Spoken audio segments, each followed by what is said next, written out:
So I gotta say that I'm really excited to be here right now.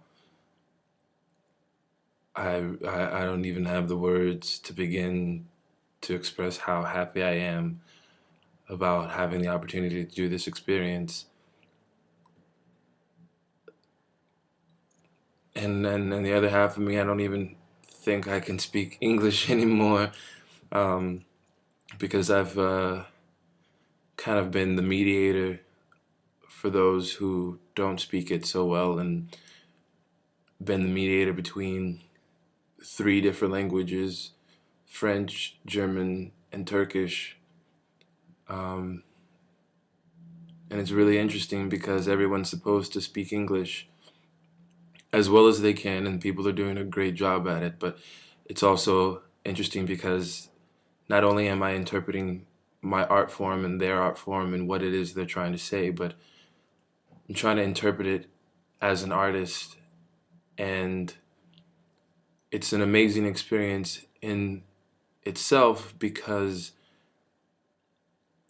I'm learning how to not only take what people say, but how they feel in their frustration of not being able to express it in another language, and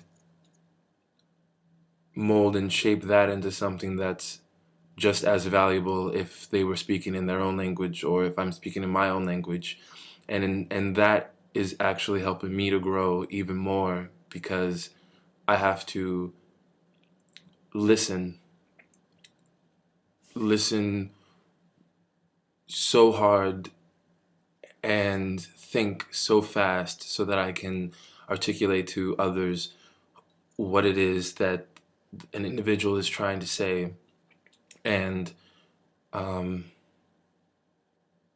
at the same time say my own feelings and thoughts about specific ideas that I have while working on a project. And I think that's extremely valuable for my own art form because I know that there's many times that I feel like I can express what it is I want to say and what I want to do. And this language barrier has been amazing because it strips us all of language. It strips us all of preconceived notions, and you immediately have to get down to the core of what it is that you're trying to say or what it is you feel, and express that feeling and that emotion through physicality or pitch in your voice or physicality, but or an action, or a drawing, or a color. And um, to be an artist is a gift.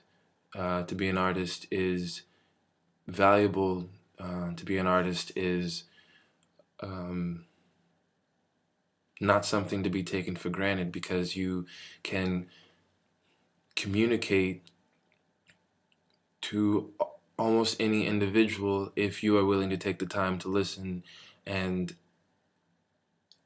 almost empathize in order to feel what it is another person is trying to say to you. Um, and I'm still learning how to communicate with myself and learning how to communicate with others and articulate who I am and what it is I want to do. Um, and I know that that's one of the biggest reasons I wanted to do this experience, and what I want to share with the world through my artwork. Um, so I'm in this group with with amazing individuals, and the day that we had to choose who we wanted to work with was stressful, exciting, painful, but yet so fulfilling. And I think that I made the right decision this first time. And our group is actually sticking together because we had the option today to split off into a different group. and we all were kind of like, no, I think we should stay with who we have right now because what we've got is special, and what we've got, it's better to stick together, to work on it, to really think this thing through rather than jumping ship and saying, well, I'm going to go work on something else. And I've learned a lot about that because there's many times where I want to work on five different things at once, but there's no way I can actually give all of my time to each individual thing fully. And sure, yeah, I can do a project, I can leave for a week and then come back. And no, I don't feel great about that sometimes, but I know that I trust that I'll make the right decision, and that what I do, or if I leave to do something else, that what I will bring back is positive, is helpful, um, and that I'll share it. Mm,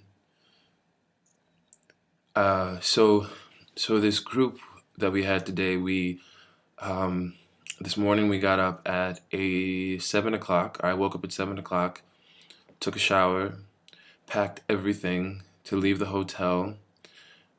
We were supposed to leave at 8:15. I actually got up on time and did all these things and had a little bit of breakfast before we had to rush out of the door to the center. And as I was leaving, I realized that no one else had their bags packed ready to go.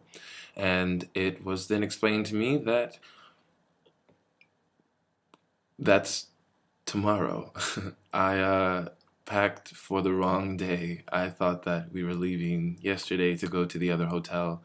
So anyway, I got all my stuff ready. We went to the center, and we began the morning with a warm up by a woman named Louise, who is a choreographer and a woman with a great spirit, and she's in my group.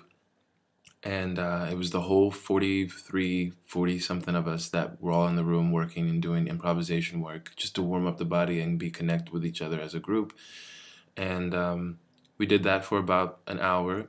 And then we went to work with our individual groups. And we sat down and discussed what it was that we wanted to do. And then we immediately just walked outside and went to go observe the space and the place. And I think for myself, documentation of every part, every step I take in some way, by using my camera, learning to use my digital camera, my Sony picture camera to take movies has been amazing because now I can take them and edit them on my new computer.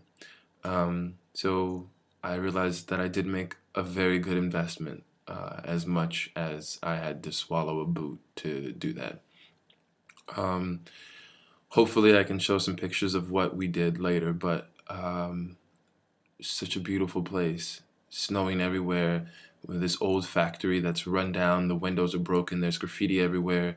There's this history of this place, this space that we were observing, and it was almost as if once we got to this point where we could